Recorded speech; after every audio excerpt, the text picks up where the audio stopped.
Hello, it's Jimmy here at O'Reilly's, looking at a C4 Grand Picasso. Okay, so I'm inside the vehicle. This is a 2015 and it's got 120,000 miles on it.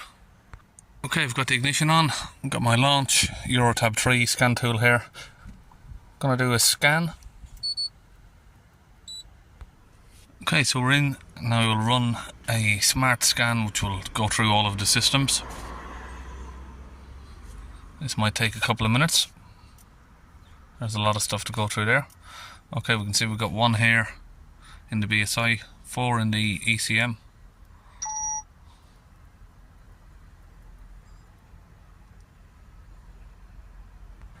Okay, so the BSI fault in the unlocking of the immobilizer. I'm not going to worry about that because it's not important.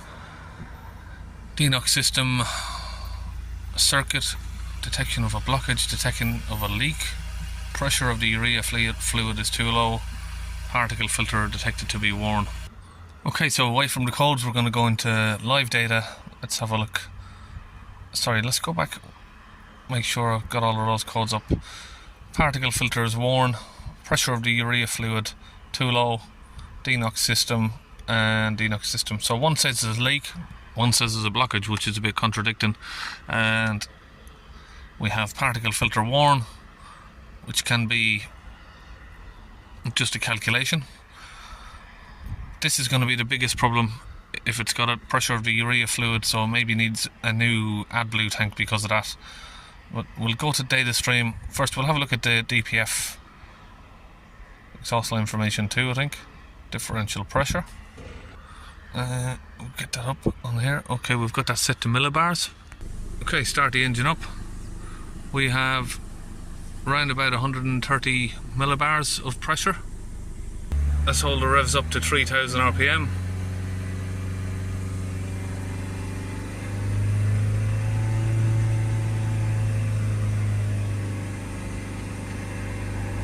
Around about 260 millibars of pressure there.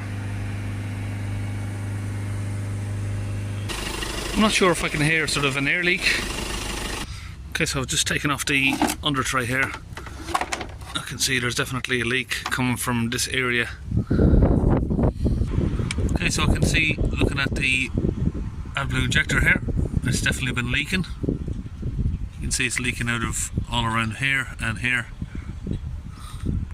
And it looks further down here a little bit. We might have a little bit of a leakage from there. Looks like it may need a bit of a weld up just about there. Looks like a tiny little spot hole there.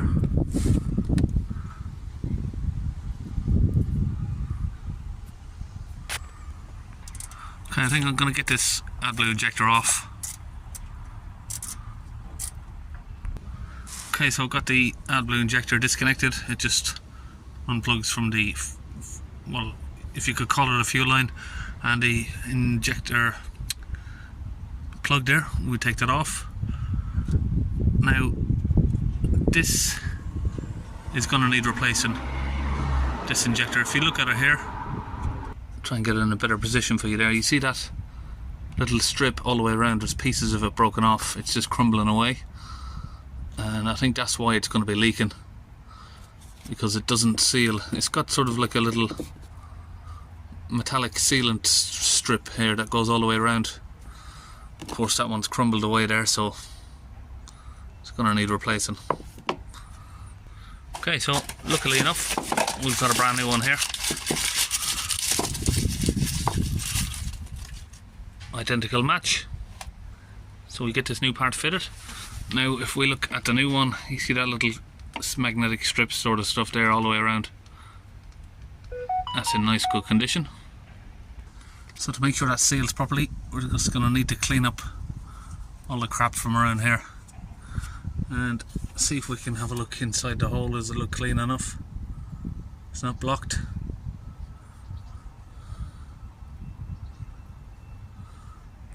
And someone suggested before about putting my endoscope camera in here to have a look, but obviously I'm not sure if you can see there, but there is like a swirl flap sort of thing in the way here, and then to get down to where the DPF is on this particular van anyway, it's a bit far down. Further down the line here, we're at the DPF. Get the holes taken off. Okay, so I've now mixed up 50% Launch DPF cleaning fluid into this gun. This is also from Launch. We mix that in there, 50%, and then we've topped it up with some water to help it oxidise. Now we're going to get this end of the nozzle right here. I've got a little bit of a tube attached to it to make it fit into the pipe of the DPF there, the DPF pressure pipe that we've removed. That's going to go in place of it.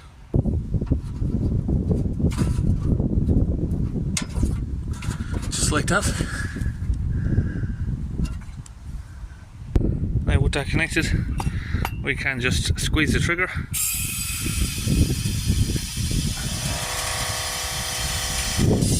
Now I can hear, not sure if you can hear that.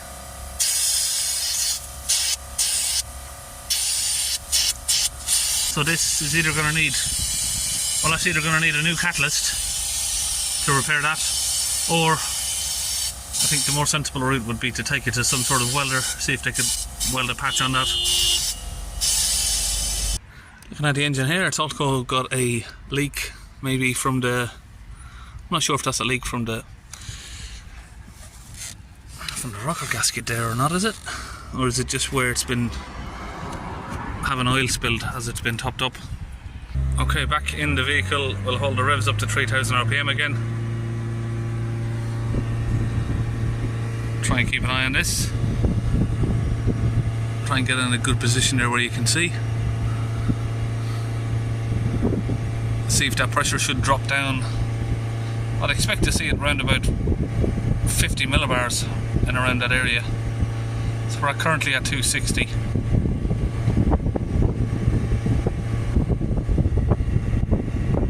Just put that window up because of the wind noise.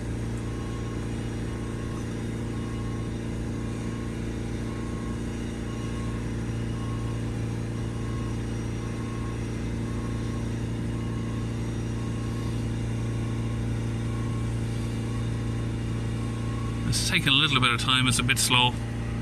It is coming down though. 222, 221. Let's give it a few spike revs up and down.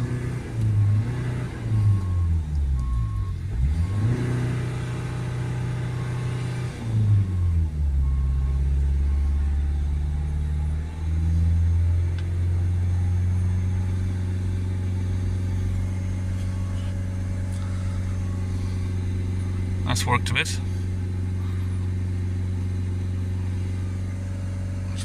Increase those revs a tiny little bit. We're just under 3000 RPM there. There we go.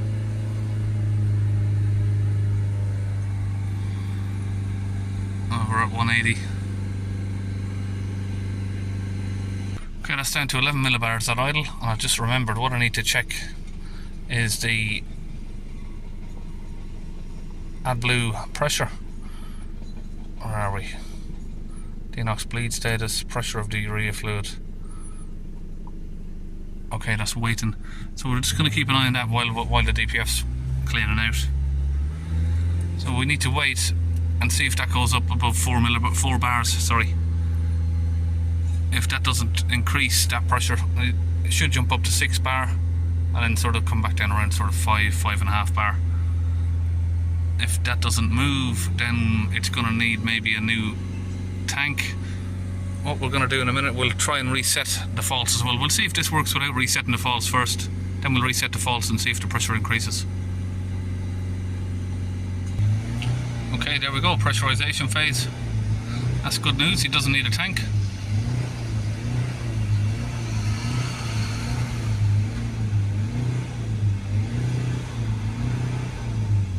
So this guy's had this car since almost new, he's told me, and it's never had an AdBlue tank. I was a bit surprised with that because you see people usually have AdBlue problems way before 120,000.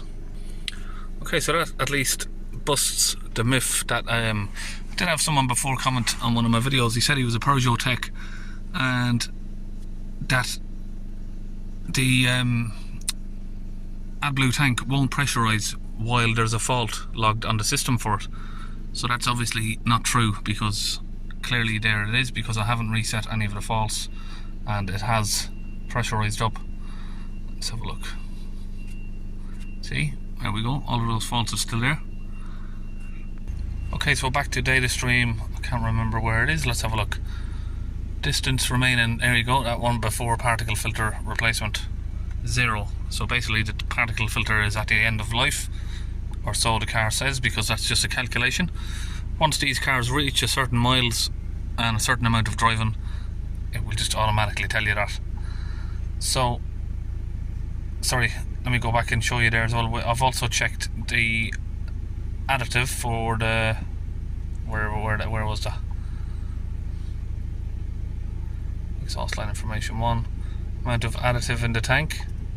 It says there's 800 mil. Now whether or not you can trust that is another story. Total weight of additive deposited in the particle filter, 37 grams. Okay, out of the data stream, I'm going to go to special function, replacement parts, work on the emissions, replacement of the particle filter, start the engine.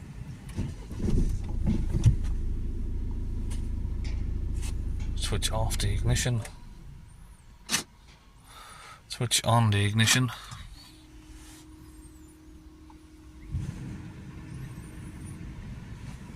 start the engine again. So just let that count down. Okay, now switch off the ignition. That's complete. So now we're going to do a replacement of the urea injector.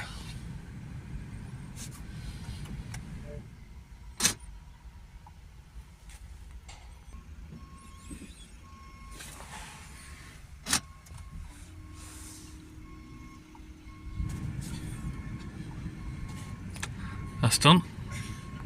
Now we're going to clear the faults.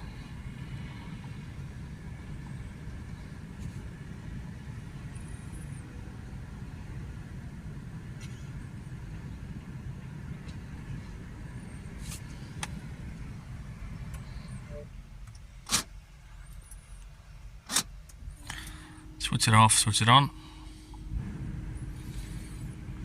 Now if we go back to data stream, exhaust line information,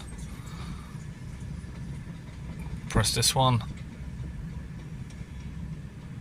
that should now say 0.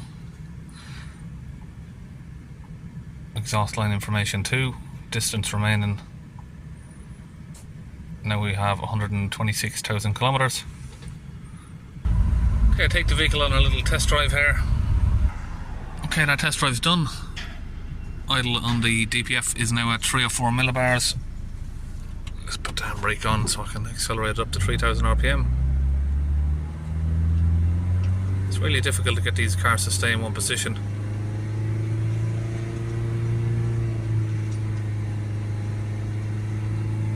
We have sort of 45 to 50 millibars there.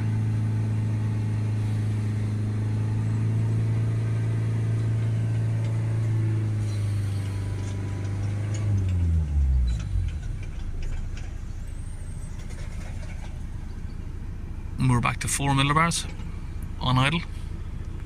Just do another code scan, confirm the faults are gone.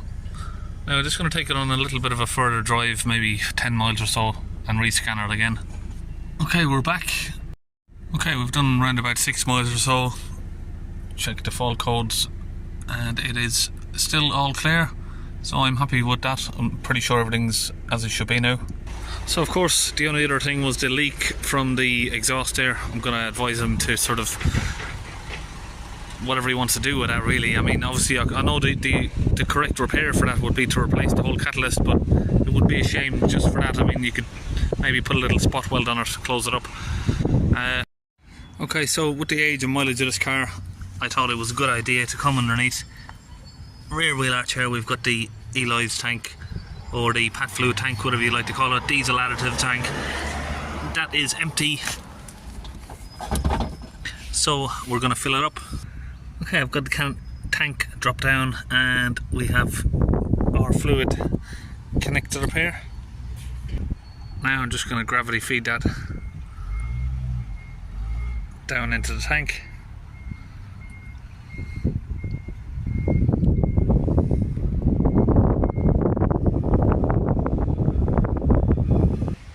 Okay, so with the tank facing up downwards, you'll know when it's full because it'll start overflowing. Made a little bit of a mess there. Okay, that's the Eli's tank all done. 2 and a bit litres in it. Okay, so back in here, we're going to go to service, action, draining, filling, bleeding, filling of the additive reservoir.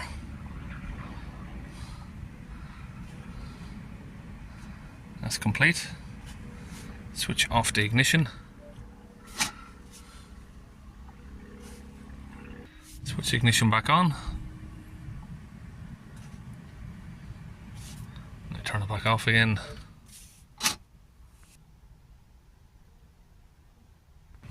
Turn it back on. That's done.